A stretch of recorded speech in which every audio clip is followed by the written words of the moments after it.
मित्र, आपुले मरण पाहिले म्या डोळा. अनुभव दिवाळी 2022 यात पूर्व प्रसिद्ध झालेला हा लेख मी आता माझ्या श्रोत्यांसाठी ध्वनिमुद्रित केला आहे. आपुले मरण पाहिले म्या डोळा. लेखक डॉक्टर शंतनू अभ्यंकर. अभिवाचन दत्ता सरदेशमुख. आपुले मरण पाहिले म्या डोळा.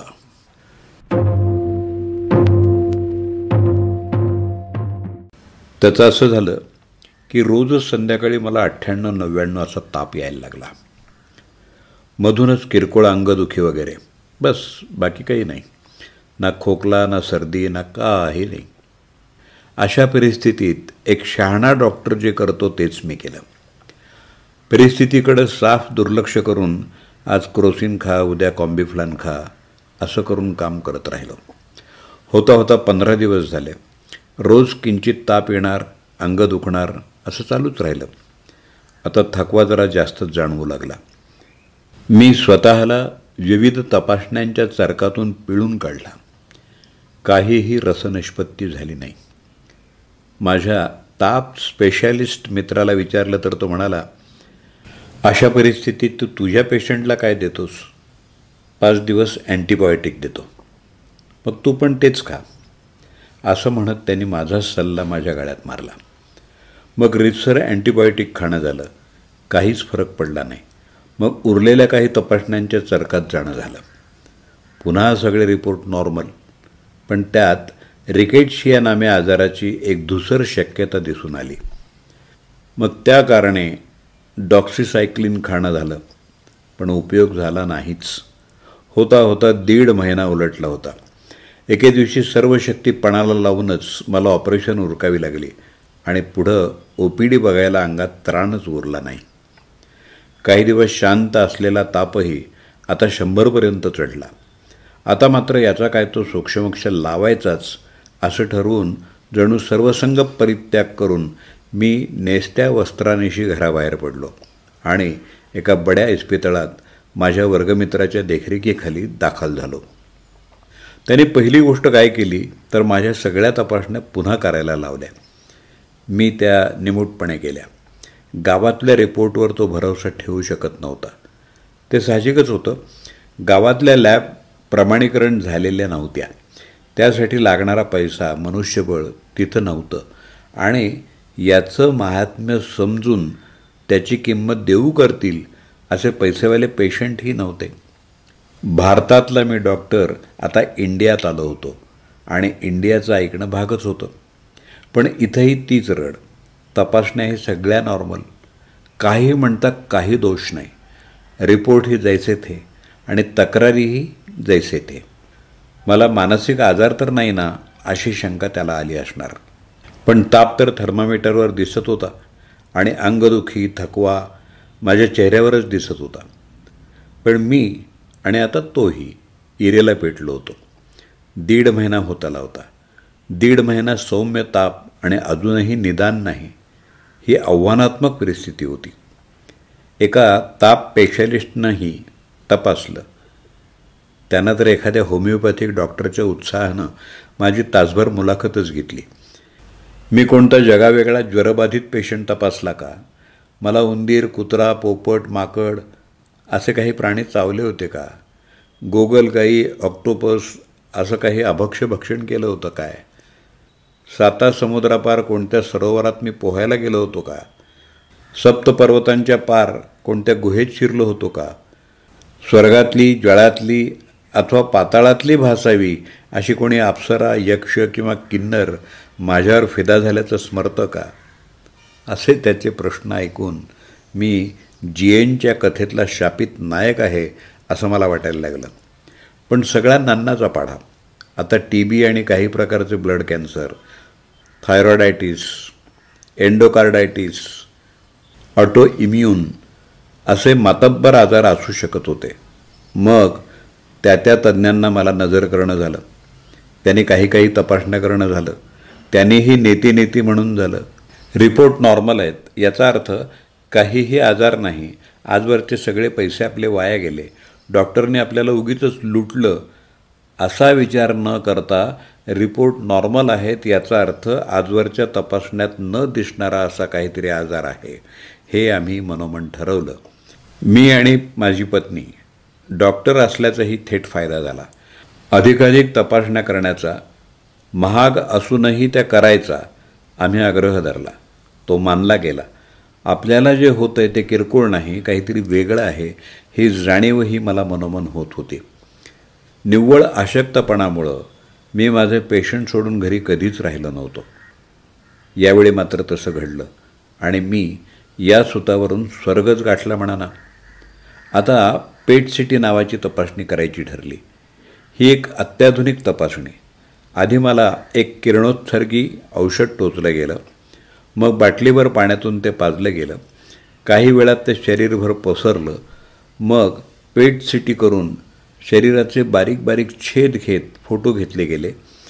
त्या औषधात किरणोत्सर्गी ग्लुकोज होतं. अधिक कार्यमग्न पेशी ग्लुकोज अधिक शोषून घेणार. सूज आलेले भाग, अतिजलद विभाजित होणाऱ्या पेशी म्हणजे कॅन्सर या अधिक कार्यमग्न. त्या अवयवाच्या त्या भागात ग्लुकोजची गर्दी होणार. किरणोत्साराद्वारे ग्लुकोज आपला नेमका ठावठिकाणा दाखवत राहणार. नेमक्या कुठल्या अवयवातल्या कुठल्या पेशींमध्ये ते अधिक प्रमाणात आहे हे आता पेट सिटी स्कॅनमध्ये स्पष्ट दिसणार. आणि दिसलंच ते स्पष्ट. माझी सावलीसारखी प्रतिमा आणि त्यात अंगप्रत्यंगात दिवे लागल्यासारखा दिसणारा एक रिपोर्ट माझ्या पुढ्यात आला. यारानातल्या अमिताभसारखी माझी रूपरेषा दिसत होती. पण या सगळ्याचा अर्थ फारच अशुभ होता. यानुसार बहुतेक माझ्या फुफ्फुसांमध्ये एक कॅन्सरची गाठ होती, अगदी राय आवळ्याएवढी. त्या गाठीने आपली सीमा केव्हाच ओलांडली होती. मानेमध्ये, उरात, मणक्यात, हातापायात असा सर्वत्र तो पसरला होता. दुसरीही एक शक्यता होती. लिम्फोमा नावाचा एक रक्ताचा कॅन्सर असतो. पेट सिटीवर त्याचीही दिव्य शोभा अशीच दिसते. दोन्हीपैकी कोण हे आता ठरवणं होतं. आपल्याला 1.5 महिना चित्रविचित्र काहीतरी होतंय म्हणजे काही ना काही दुखणं असणार हे तर मी ओळखलं होतं. पण अशा परिस्थितीत सर्वांचं लाडकं निदान म्हणजे टीबी. हे महाशय केव्हा कोणतं रूप धारण करतील काही सांगता येत नाही. काहीही शोध लागत नसेल तेव्हा बेलाशक टीबीला बोल लावावेत असा मुळी वैद्यकीय संकेतच आहे. त्यामुळं मणक्यात किंवा अन्य कुठंतरी सांधीकोपऱ्यात टीबी सापडेल अशी मला आशा होती आणि हाच सापडावा अशी अभिलाषाही होती. असं असतं तर काही महिने औषध घेऊन हे शुक्लकाष्ठ संपलं असतं. रक्ताचा कॅन्सर असेल अशी एक शक्यता होती. पण तसंच उघडपणे मी पत्नी डॉक्टर रुपालीला किंवा तिने मला बोलून दाखवलं नव्हतं. पण तशी आवश्यकताही नव्हती. परस्परांच्या मनातलं आम्ही सहजच ओळखू शकतो. फुफ्फुसाचा कॅन्सर मात्र कोणाच्याही ध्यानीमनीही नव्हता. पण चित्रसंकेत तर फुफ्फुसाचा किंवा लिम्फोमा कॅन्सर हाच होता. त्यातल्या त्यात लिम्फोमा बरा. पण आता निदान पक्क करण्यासाठी कुठून तरी या कॅन्सरचा चिमणीच्या दाताने तुकडा तोडायला हवा होता. बायोप्सी. मानेतली गाठ ही त्यातल्या त्यात सहज प्राप्य होती. तिथला तुकडा काढून तपासायला पाठवायचं ठरलं. त्याचबरोबर रक्ताचा कॅन्सर आहे की नाही हे ठरवण्यासाठी हाडातलं मगज काढायचं ठरलं. दुसऱ्या दिवशी हे दोन्ही सोपस्कार पार पडले. भूल उतरली तेव्हा हे ऑपरेशन करणारे दोन्ही मित्र माझ्या शेजारीच होते. त्यांचे चेहरे गंभीर होते. माझा हात हातात घेत धीर देत ते म्हणाले, boss, it's not lymphoma, it's bad news. Adenocarcinoma, most probably lung. We will have to wait for further reports. Lung कॅन्सरचं निदान कळूनही मी अगदी शांत होतो. अगदी हेच जरी नाही तरी असंच काही असेल अशी शंका मला देखील होतीच. प्राप्त परिस्थितीला भिडण्याशिवाय दुसरा उपाय तरी काय होता. तो सांगत होता ते ऑपरेशनच्या वेळेला झटपट म्हणून केलेलं तात्पुरतं निदान होतं. काही रिपोर्ट 3-4 दिवसांनी उपलब्ध होणार होते. खूप सखोल आणि सविस्तर तपासण्या करणं गरजेचं होतं. त्या करायला तब्बल 15-20 दिवसांचा कालावधी लागणार होता. त्यातून कॅन्सरचा प्रकार, प्रसार आणि विखार लक्षात येणार होता. नेमके उपचार आणि यशापयशाची संभाव्यता त्याच्यावरच ठरणार होती. हे लक्षात घेता 5 इयर सर्व्हायवल किती हा प्रश्न मी विचारलाच नाही. 5 इयर सर्व्हायवल हे कॅन्सरचं मोजमाप. किती टक्के पेशंट पुढं 5 किंवा अधिक वर्ष जगतात याची आकडेवारी. कॅन्सर झालेला डॉक्टर कॅन्सरच्या डॉक्टरला विचारतो तो हा पहिला प्रश्न. मी कॅन्सर झालेला डॉक्टर होतो. माझा मित्रच कॅन्सरचा डॉक्टर होता. पण सध्या हा प्रश्नच गैरलागू होता. प्रथम दर्शनी तरी भविष्य अंधकारमय होतं. पण हे मला कळायच्या आत कितीतरी गोष्टी परस्पर घडून गेल्या होत्या. या सगळ्या मित्रांनी जणू मला दत्तकच घेतलं होतं. सगळ्यांनी एक व्हॉट्सअप ग्रुप बनवला होता. त्यात मला आणि कित्येक परदेशस्थ मित्रांनाही घातलं होतं. आणि अत्याधुनिक निदान आणि उपचाराची माहिती त्यांना सतत उमटत होती. अमेरिकेला सॅम्पल पाठवू का? नको, इंडिया इज गुड इनफ. अमेरिकेतला पॅथॉलॉजिस्ट मित्र. मुंबईला येऊ दे का त्याला? नको, ऑनलाईन कन्सल्ट करत राहू, बोलत राहू. That should सफाईज. मुंबईकर तज्ज्ञ. कोणतंही मेडिसिन लागू दे, आय कॅन अरेंज. औषध कंपनीतला अमेरिकन मित्र. त्या ग्रुपवर अशा सवाल जवाबांचा खच पडला होता. मला डोकं चालवायला त्यांनी संधीच ठेवली नव्हती. मला गुगल करण्याचेही कष्ट करायची गरज उरली नाही आणि नाहीच केले मी ते कष्ट. नाव्या हाती डोई देऊन आपण जसे निवृत्त मनानं बसतो तसा मी त्यांच्या स्वाधीन झालो. सर्वोत्तम आणि सगळ्यात खात्रीशीर उपचार आपल्या मित्राला मिळावेत म्हणून हे सगळेजण जीवाचं रान करत होते. मला धीर आला. साधारणपणे संकटसमयी मनाच्या काही ठराविक अवस्था असतात. सर्वप्रथम बातमीवरती आपला विश्वासच बसत नाही. हे खोटं आहे, हे स्वप्न आहे असं आपण स्वतःला समजावू पाहतो. माझा मात्र पूर्ण विश्वास होता. कारण बातमी मला विश्वासार्ह सूत्रांकडूनच तर मिळत होती. ही वार्ता विघ्नाची माझ्यापर्यंत पोहोचण्यापूर्वी 10 लोकांनी त्या बायोप्सीच्या स्लाइड्स 10 वेळा नजरेखालून घातल्या असणार. तेव्हा बातमी खात्रीची होती. मग येतो राग, वैताग, हतबलता. मग नशेवाला, वैऱ्याला, व्यवसायातल्या स्पर्धकांना, ग्रहताऱ्यांना, दैवी कोपाला, अवकृपेला, वाटोळं करणाऱ्या नजरेला, जादूटोण्याला बोल लावले जातात. मग त्याच्यावर तत्सम उतारे केले जातात. ही देखील अवस्था माझ्या वाट्याला आली नाही. सुदैवाची आणि दुर्दैवाची कारणं अनैसर्गिक शक्तीत न शोधता भौतिकातच शोधणारा मी माणूस आहे. तेव्हा गंडे दोरे, मंत्रतंत्र, आरती, अभिषेक, अंगारे दुपारे, उतारे, पूजापाठ, नवस सायास वगैरे सगळं आपोआपच कटाप झालं. अर्थात या सगळ्याला आजवर नकार दिल्यामुळंच हे दुरीत माझ्या वाट्याला येऊन माझी भली खोड मोडली, आता मी वटणीवर येईन असं वाटणाऱ्या महाभागांचे तळतळाट माझ्या आसपास होतेच. पण असलाच तो सर्वेश्वर तर तो इतक्या कोत्या मनाचा आणि दुःख धरणारा नक्कीच नसणार अशी माझीच खात्री असल्यामुळं मी त्यांना मनोमन माफ करून टाकलं. वैताग, राग वगैरे मी शांतपणे गिळून टाकले. वैतागानंतर येतं नैराश्य. बरेचदा अशी माणसं जगापासून तोडून घेतात, व्यसनांच्या आहारी जातात. पण माझ्या वाचनाने मला याही अवस्थेतून वाचवलं. डॉक्टर सुनंदा अनिल अवचट यांना ब्रेस्ट कॅन्सर झाल्याचं कळलं तेव्हा त्यांची प्रतिक्रिया अगदी जगावेगळी होती. त्यांनी विचार केला, बरं झालं बाई, ब्रेस्ट कॅन्सरच झाला. उगीच हार्ट अटॅकनं अचानक फटकन मरण्यापेक्षा हे बरं. आता उरलेलं आयुष्य मला नीट प्लॅनिंग करून माझ्या मर्जीनं जगता येईल. कामाची सोय लावता येईल. काय जी निर्वानिर्व करायची ती करता येईल. आणि त्या धीराच्या बाई खरंच तसं आयुष्य जगल्या. त्यांचा आदर्श डोळ्यासमोर होताच. आता तो आचरणात आणायचं आव्हान होतं. या सगळ्यातून पार पडता पडता स्वीकार हा पडाव येतो. मी जवळपास थेट या पायरीला पोहोचलो. भावनेच्या भरात निव्वळ आयुष्य लांबवणारे निरुपयोगी उपचार करू नका. मृत्यू शांतपणे, वेदनारहित आणि आदबशीरपणे होईल एवढं पहा. धार्मिक अंत्यसंस्कार न करता देहदान जमलं तर उत्तम.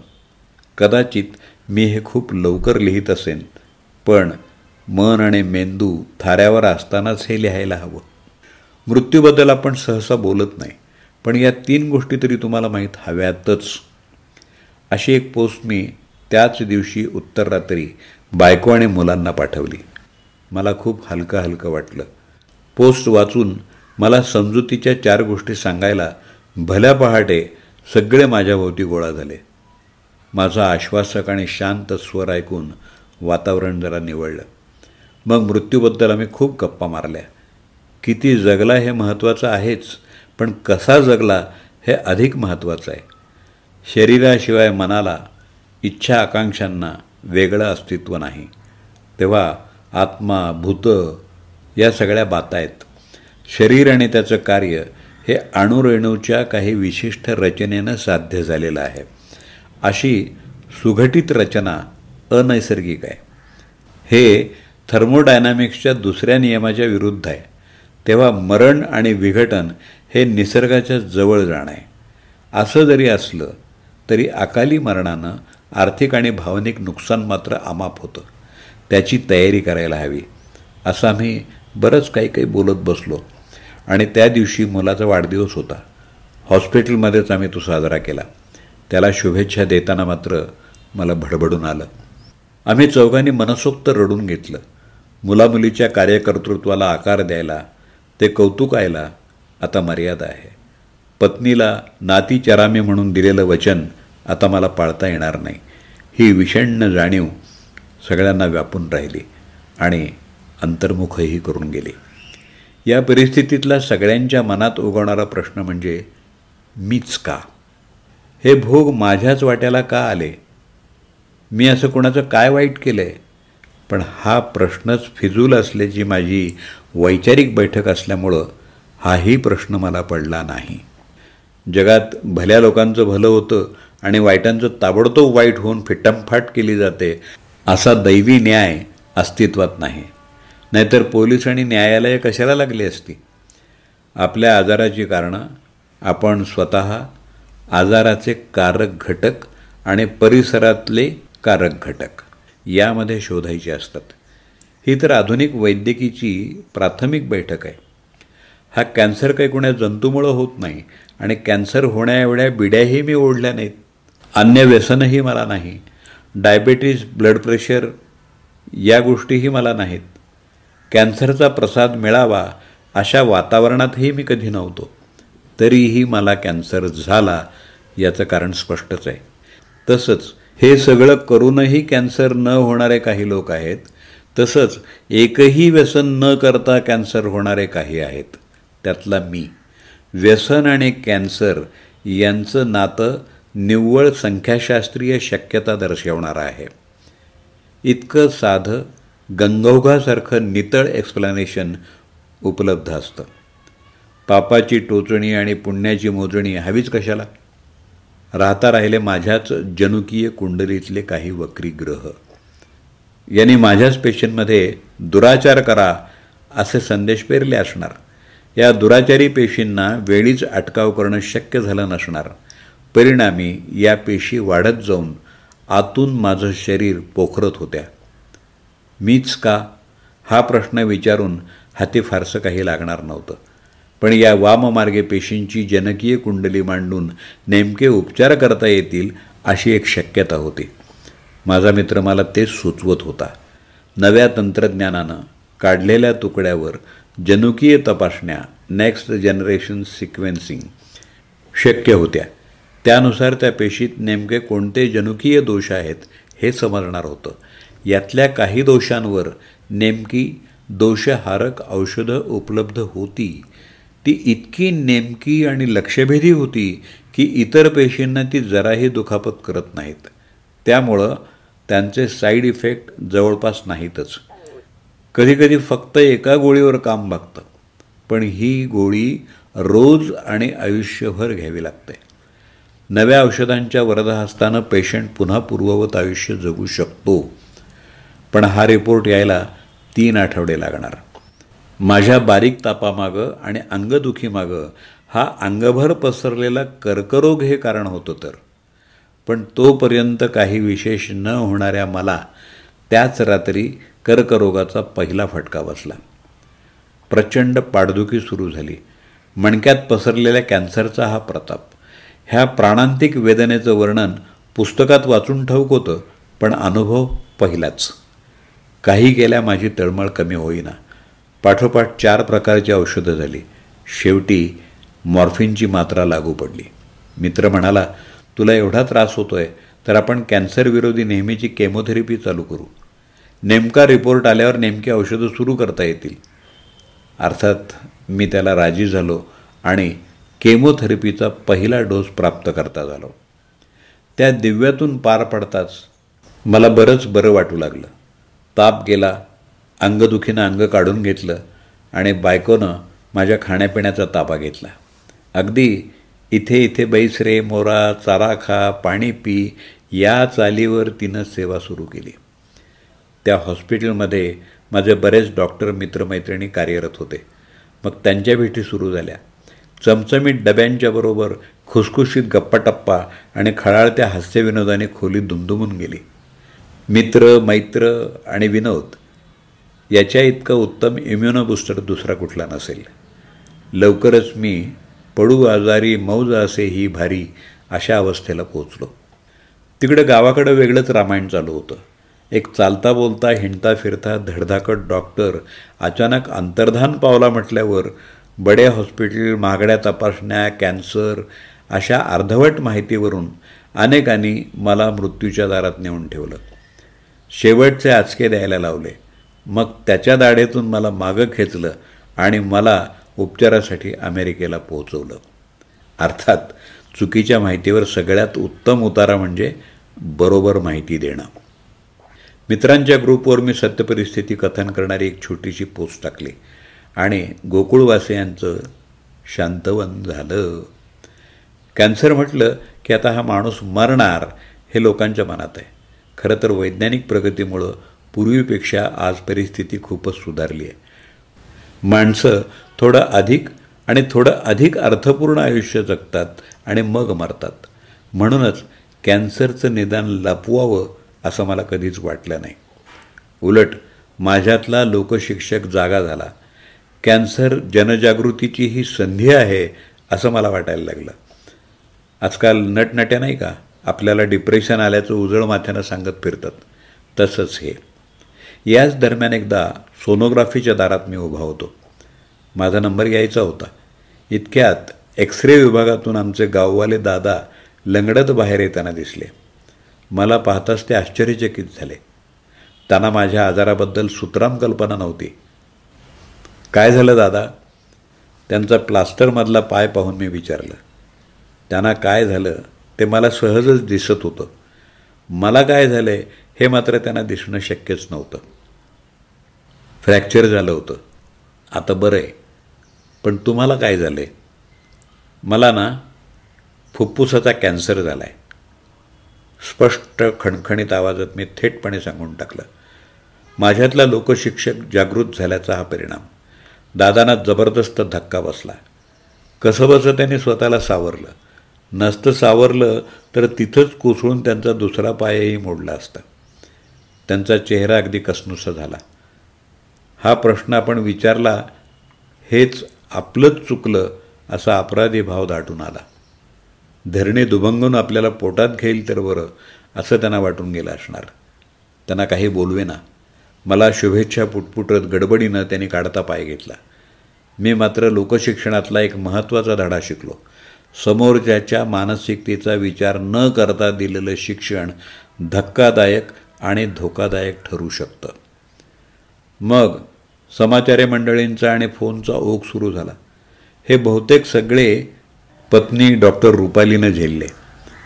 मला केमोथेरपीचा त्रास झाल्यामुळं मी बोलण्याच्या परिस्थितीत नव्हतो. डॉक्टर रुपाली मला फोनवर बोलू देण्याच्या मनस्थितीत नव्हती आणि माझ्याशी थेट बोलण्याच्या मनस्थितीत फोन करणारे नव्हते. माझी तिची आणि आजाराची चौकशी झाली की काही लोक मुद्द्यावर यायचे. प्रेमाचे सल्ले द्यायचे. किवी, नोनी, ड्रॅगन फ्रूट अशी फिरंगी फळं, गव्हांकूर, दुर्वांकूर, सेंद्रिय गूळ अशी खुळं, हळद, जिरे, मिरे असे पंचपाळ्यातले अतिपरिचित, ब्रोकोली, अक्रोड, केशर असे भारदस्त जिन्नस या सगळ्यांची आलटून पालटून शिफारस झाली. हिमालयातले चमत्कार करणारे अनेक बाबा, बुवा, साधू, तांत्रिक, मांत्रिक यांचे जादुई आणि चमत्कारिक किस्से झाले. झेन, विपश्यना, योग, ट्रान्सकेंडेंटल मेडिटेशन, मंत्रोच्चार, रेकी, ताईची, हिप्नोटिझम अशा अनंत प्रकारच्या शांतीविद्या झाल्या. तुम्ही खूप स्ट्रॉंग आहात डॉक्टर. तुमच्या विल पॉवरनंच तुम्ही यातून बाहेर याल. बस आपण फक्त पॉझिटिव्ह राहायचं, ट्रेस घ्यायचा नाही आणि पॉझिटिव्ह तर तुम्ही आहेच. हेही झालं. इतकी वर्ष रुग्णसेवेचं पुण्यप्रद काम केल्यामुळं तुम्ही यातून तरुण जाणार अशीही खात्री देणारे होते. मित्र, नातेवाईक परस्पर जप, अभिषेक, ध्यानधारणा, अनुष्ठानं, ज्योतिषी, शांत, अभिषेक वगैरे वगैरे सगळं करत होते. मला प्रसाद, अंगारे, गंडे पोचवत होते. त्यांचं प्रेम आणि आपुलकी पाहून माझे डोळे पुन्हा पुन्हा भरून येत होते. वाहत होते, वाहत होते, वाहत होते. रीतेच होत नव्हते. आपुलकीचा हा गहिवर पाहून एकदा मलाच गहिवरून आलं. वाटलं आत्ता आपण पटकन मरून गेलो तर बरं. निदान लोक आपल्याबद्दल बरं बोलतायत तवर मेलेलं उत्तम. एवढ्या प्रेमादरानं, कळवळ्यानं माणसं येत होती, भेटत होती, धीर देत होती, सहानुभूती दाखवत होती, मदत देऊ करत होती, तरतऱ्याचे आग्रह धरत होती. डॉक्टर रुपाली ऐकत होती. बोलणाऱ्याच्या भावना सच्च्या होत्या. त्यांचा अनुमान तर कल्पनेतही अशक्य. त्यामुळं श्रवणभक्ती एवढाच मार्ग होता. तेवढं ती भक्तिभावानं करत होती. मी मुळात तर्कनिष्ठ, विज्ञाननिष्ठ वगैरे म्हणून बदनाम असल्यामुळं माझ्या वाटेला फारसं कोणी जात नव्हतं. माझ्या मूल्यविवेकाशी इमान राखून त्यांच्या सच्च्या भावनांचा यथायोग्य आदर राखणं भागच होतं. आपले कोणकोण परिचित कॅन्सरवर मात करत कसे कसे तगून आहेत ह्याच्या स्टोऱ्या लोक अळवत होती. मी आणि ते, माझा आजार आणि त्यांचा आजार, माझी अवस्था आणि त्यांची अवस्था यांची तुलना अशक्य आणि अनाठायी आहे हे मला स्पष्ट दिसत असे. पण हे सगळं सांगणारी लोक तर दिलासा शोधत होती, माझ्यासाठी आणि त्यांच्यासाठी सुद्धा. ही जाणीव झाली आणि मी सहअनुभूती घेऊ लागलो. अमक्याला दाखवा, तमक्याला दाखवा असेही आग्रह होते. चेन्नईच्या डॉक्टर मित्रांनी तर वेगळाच मुद्दा मांडला. त्याचं म्हणणं, तिथं सगळे तुझे मित्र आहेत आणि हाच प्रॉब्लेम आहे, तू सरळ चेन्नईला ये. त्याचं म्हणणं थोडंफार खरंच होतं. कोणी फार ओळखीचा, जवळचा किंवा VIP पेशंट असला की उलट डॉक्टर भांबावून जातात आणि चुका होतात. याला डॉक्टरांच्या भाषेत VIP सिंड्रोम असा समर्पक शब्दही आहे. मग Tata Memorial Mumbai, Chennai Memorial Tamil Nadu, Sloan America अशी त्रिस्थळी यात्रा ऑनलाईन पार पडली.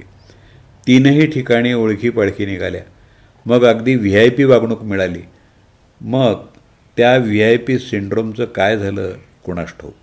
पण आश्चर्याची आणि दिलासादायक गोष्ट अशी की सगळ्यांचं जवळपास एकमत होतं. यालाही कारण होतं. बऱ्याच आजारांच्या निदान आणि उपचारांचे आता गणिती फॉर्म्युले तयार आहेत. थोड्याफार फरकानं हे जगभर वापरले जातात. उलट टाटा मेमोरियलनं प्रसृत केलेली मार्गदर्शिका वापरा. भारतीय पेशंटचा अभ्यास करून ती असल्यामुळं तीच लागू आहे असं अमेरिकेतल्या डॉक्टरने सांगितलं. या सगळ्या सल्ल्यातल्या सुसंगतीमागं आणखी एक कारण आहे. मी ठिकठिकाणी जाऊन अमृत शोधत नव्हतो. माझ्या अपेक्षा रास्त होत्या. स्वस्त, मस्त, निर्धोक आणि रामबाण इलाज नाही हे स्पष्टच होतं. उपचारांना मर्यादा असणार हे मला मान्य होतं. प्राप्त परिस्थितीत उत्तम काय एवढाच माझा वस्तुनिष्ठ प्रश्न होता आणि त्याचं उत्तर सगळीकडं सारखंच होतं. जगभरचा डाटा आता सतत एकत्र केला जातो, सतत तपासला जातो आणि त्यातून जगभरची मंडळी सतत शिकत आणि बदलत असतात. त्यामुळं असं होणारच. पण बाजारात अमृत खरेदी करायला जाणारे बरेच असतात. गिऱ्हाईक आहे म्हटल्यावर विक्रेते भेटणारच. मग अमृताचं लेबल लावून कोणी पाणी विकतो, कोणी लोणी विकतो, कोणी आणखी काही. ऐन उमेदीतल्या मला असं काही होईल याचा धक्का जबरदस्त होता. सगळ्यांनाच. माझा एक डॉक्टर मित्र, मी ॲडमिट होतो त्याच हॉस्पिटलमध्ये काम करत होता. त्याच्या हातात चुकून माझी फाईल पडली आणि स्कॅनभर साकारलेली ती मृत्यूछाया त्याला पुरती गारद करून गेली. या धक्क्यातून सावरायला त्याला अर्धा तास लागला. मग जीवाचा धडा करून तो माझ्या खोलीत आला आणि मला पाहताच त्याला गदगदून आलं. त्याला सावरण्यासाठी मलाच उभं राहावं लागलं. अशी अवस्था अनेकांची झाली. मग थेट माझ्याऐवजी माझ्या पत्नीला फोन, कॉमन मित्राला फोन, नुसताच मेसेज, अशा सुसह्य वाटा अनेक सुहृदांनी चोखाळल्या. सॉरी, तुला फोन करायचं मनच झालं नाही. It's okay, I know. It's not because of lack of concern but courage. अरे, एवढ्यातल्या एवढ्यात कॅन्सर झालेला तू तिसरा डॉक्टर मित्र. हो ना, एकाचा कोविडसाठी CT केला, त्यात चेस्ट क्लिअर आली, पण ॲब्डॉमेनमध्ये सस्पिशियस शॅडो दिसली. परत ॲब्डॉमिनल CT केला तर CA पॅनक्रियास, स्वादुपिंडाचा कॅन्सर. दुसरा सर्जन मित्र, त्याची बायको रेडिओलॉजिस्ट. त्याच्या ॲनेस्थेटिस्टच्या पोटात दुखत होतं म्हणून हा बरोबर गेला. तिनं UCG केली, त्याला काहीही निघालं नाही. मग ही सहजच नवऱ्याला म्हणाली, झोप, तुलाही बघते. आणि पाहते तो काय, त्याच्या पोटात लिम्फोमाचे हे एवढाले मासेस. या दोघांनाही शंका घ्यावी असं एकही लक्षण नाही. अगदी निर्मळ आणि नॉर्मल आयुष्य निशंकपणे जगणारे. या दोन्ही अनुभवांनी मित्र हादरून गेलो. आणि आता तुझं कळलं. फोन करायची हिंमत आणू कुठून? तो हे सांगत होता आणि प्रतिमा विज्ञानातल्या अफाट प्रगतीचा अचंबा माझ्यात दाटून आला होता. 30 वर्षांपूर्वी मी कॉलेज शिकलो तेव्हा एक्स-रे हे आजोबा झाले होते. सोनोग्राफी हे नवजात आणि कौतुकाचं बाळ होतं. बाकी CT, MRI, पेट CT हे सगळे क्षितिजावरती मिणमिणते तारे होते. आज हे तारे मध्यान्नीच्या सूर्यासारखे तळपत आहेत. ह्यांच्याच उजेडात शरीरसृष्टीचे अदृश्य कोपरे उजळले जात आहेत. शरीर न खोलता, मुतारीतल्या जाहिरातीच्या भाषेत विना चिरफाड बरंच काही दृश्यमान होत आहे. हे प्रकार नसते तर मी आणि माझ्या मित्राचे ते दोन्ही मित्र अजून कितीतरी महिने निश्चित निदानापासून वंचित राहिलो असतो. पूर्वी होऊन गेलेल्या कोविडचा किंवा डेंग्यूचा हा दुरस्थ प्रताप असावा अशी अटकळ बांधली गेली असती. काही दिवस वाट पाहू, आपोआप त्रास कमी होईल असा सल्ला मिळाला असता. मी जरा जास्तच करतोय असं समजून 4 वेदनाशामक आणि 4 नैराश्यरोधक गोळ्याही तावातावानं खरडल्या गेल्या असत्या. मीच डॉक्टर असल्यामुळं ही मखलाशी चालणार नाही हे ओळखून मंडळी खट्टूही झाली असती. आणि नाहीच काही फरक म्हणताच माझ्या कोणत्या ना कोणत्या तरी मित्रानं मला TBची औषधं देऊन 3-4 आठवडे उगी राहायला सांगितलंच असतं. बरं वाटलं तर TB, नाहीतर दुसरं काहीतरी. बुडला तर बेडूक, उडला तर पक्षी, हाच खाक्या होता. आणि दुसरा पर्यायही नव्हता. खोकला, दम, बेडका, बेडक्यात रक्त, छातीत पाणी असं काही नसताना कोण कशाला लंग कॅन्सरची शंका घेईल? आधुनिक तपासण्या नव्हत्या तेव्हा हाच तर वैद्यधर्म होता आणि सगळेच तो पाळत होते. यथावकाश तो जनुकीय चाचण्यांचा रिपोर्ट आला. त्या नाठाळ पेशीमध्ये एक दुर्मिळ म्युटेशन झालं होतं, पण यासाठी उपचार उपलब्ध होते. ॲलेक्टिनिप, लोर्लाटिनिप अशी अगदी अपरिचित औषधांची नावं आता माझ्या जिभेवर रुळू लागली. पण या सगळ्याच्या किमती ऐकून माझी पाचावर धारण बसली. कमवा आणि जगा या योजनेशिवाय मला पर्याय नव्हता. भावनेच्या आहारी जाऊन महागडे उपचार घेणं, अमुक एक गोष्ट करणं म्हणजेच आपण सगळे प्रयत्न केले असा भ्रम बाळगणं या नेहमीच्या चुका आहेत. या मला टाळायच्याच होत्या. आपल्या प्रियजनांचं देखील काही एक मूल्य असतं आणि त्यानुसारच त्या प्रिय व्यक्तीवर खर्च करायला हवा हे तत्त्व मला मान्य होतं. आजार आणि विशेषतः मरणासन्न आजार बरीच किंमत वसूल करत असतो. मानसिक, शारीरिक, भावनिक आणि आर्थिक काहीही निष्पन्न होणार नाही हे माहीत असूनही केलेला खर्च हा अंतिमतः त्या कुटुंबाचा आर्थिक बट्ट्याबोळ घडवून आणतो. म्हणूनच काय करायचं, काय करायचं नाही आणि कुठं थांबायचं याचा सारासार विचार मात्र सुरुवातीपासून केलेला असायला हवा. असा विचार करायचा मला पूर्वानुभव नव्हता. म्हणून मुद्दाम एकदा एका परिहार वैद्यकीतल्या तज्ज्ञ डॉक्टर मॅडमना मी भेटलो. उपचार संपले आहेत.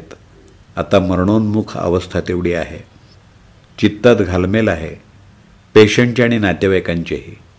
पैसा, मनुष्यबळ, नातेसंबंध अशा सगळ्याच आघाड्यांवर युद्ध पेटलं आहे आणि सगळीकडं वाताहत तेवढी दिसते आहे. अशा अवस्थेतल्या पेशंट आणि कुटुंबियांना सहाय्य करण्याचं ही एक शास्त्र आहे.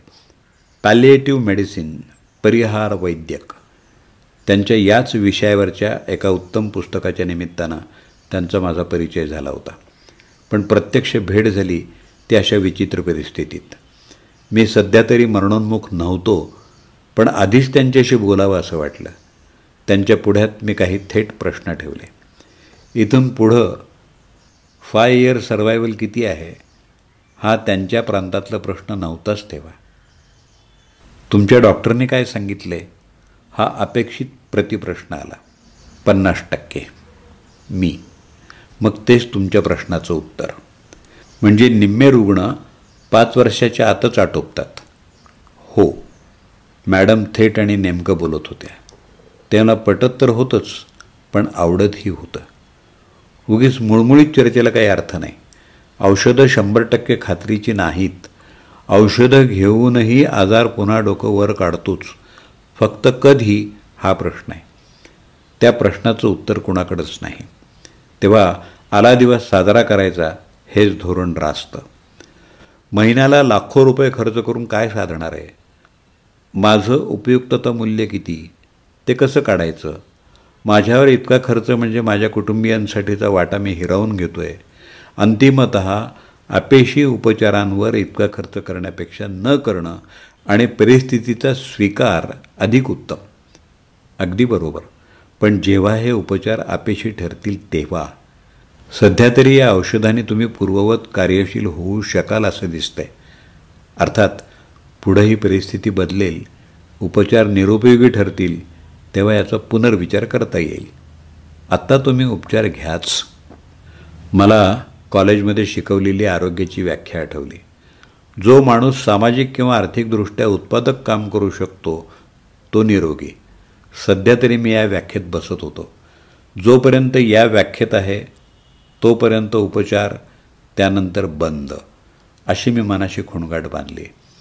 या दरम्यानची सगळी मानसिक स्थित्यंतरं, आंदोलनं, त्यातल्या यशापयशासकट यथातथ्य कागदावर उतरवायची अशी ही खुणगाट बांधली. अर्थात मनाशी ठरवणं आणि आचरणात आणणं यात जमीन आसमानाचं अंतर आहे. हे अंतर लंघून जाण्याची क्षमता माझ्यात वसो आणि या प्रामाणिक, पारदर्शी जमा खर्चाला अखेरपर्यंत लिहिता हात लाभो एवढीच आकांक्षा. आपुल्या मरणाचा सोहळा याची डोळा पाहता आलाच तर तो अनुपम्य करण्याचा हाच तर मार्ग आहे.